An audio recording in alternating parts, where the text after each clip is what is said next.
on, fellas? Coming at you from the man cave with Sapphire, and I got a script. I got a script for this video. I had an idea for it, so I wanted to share it with you guys today.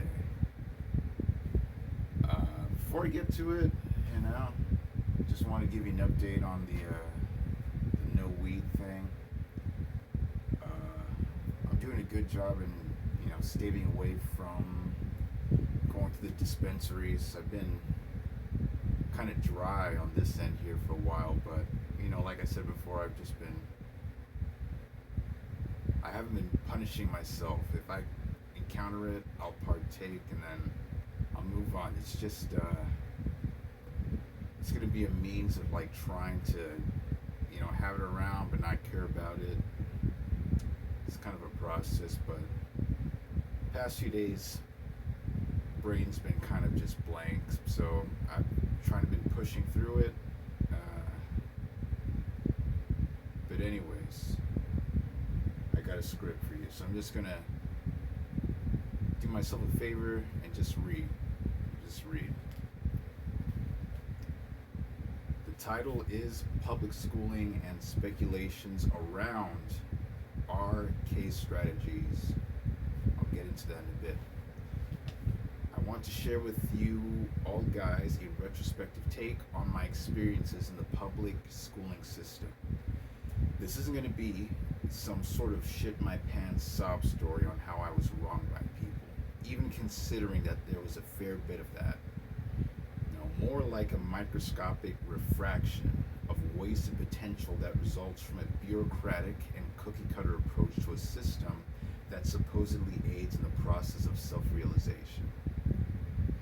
Not only do I find myself it's contradictory, but am also in awe of the obvious elements of self-demoralization, i.e. the architecture of most public schools that I've attended, such as the persistent bland brick and mortar layout that would suggest that we are in a place more like a prison.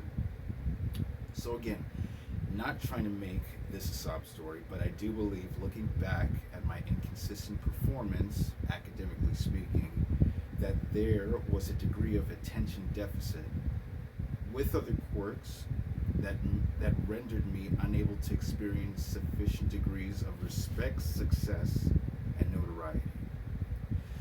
This, I believe, in part, is what caused acute instances of low self-worth, depression, avoidant tendencies, and pleasure-seeking behavior.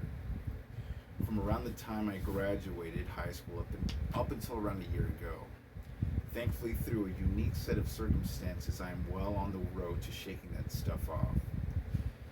To elaborate on a few more aspects of said bullshit, I can't say it was all bad.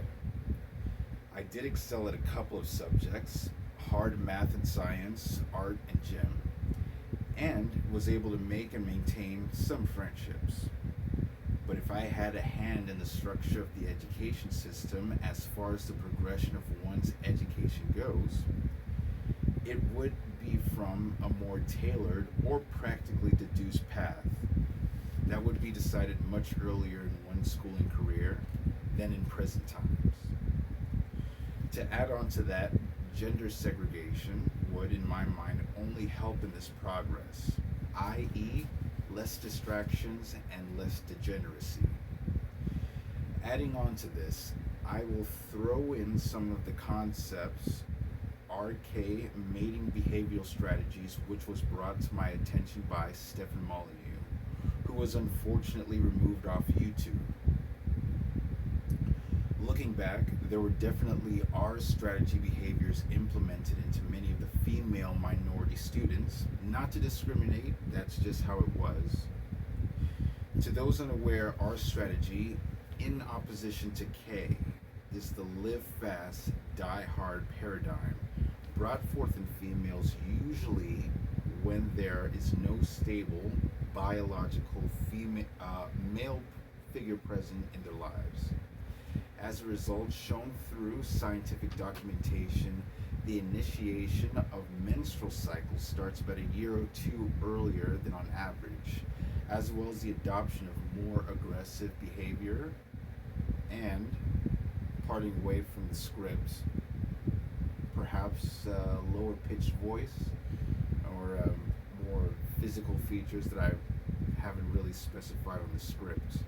The chronic exposure of them towards unsuspecting young males would unsurprisingly bring about unrealistic, unpractical notions on how the sexes view each other and how the corresponding relationships between the two would function.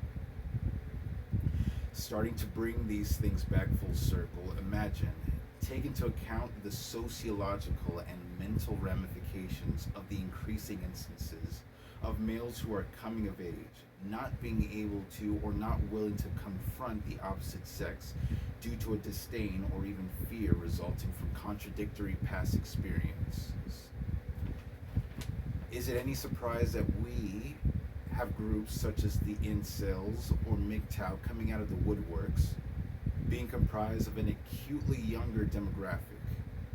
Is it any surprise that slightly more established individuals, such as myself, would comfortably advocate the adoptions of synthetic companions, such as Sapphire over here? Lastly, is it any surprise that women have outnumbered men in college attendance over the past decade?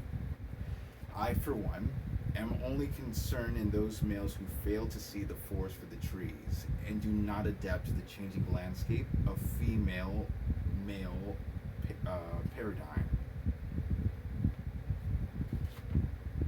Now, 6 pages, but reading through all these, it goes a lot quicker than I would have imagined.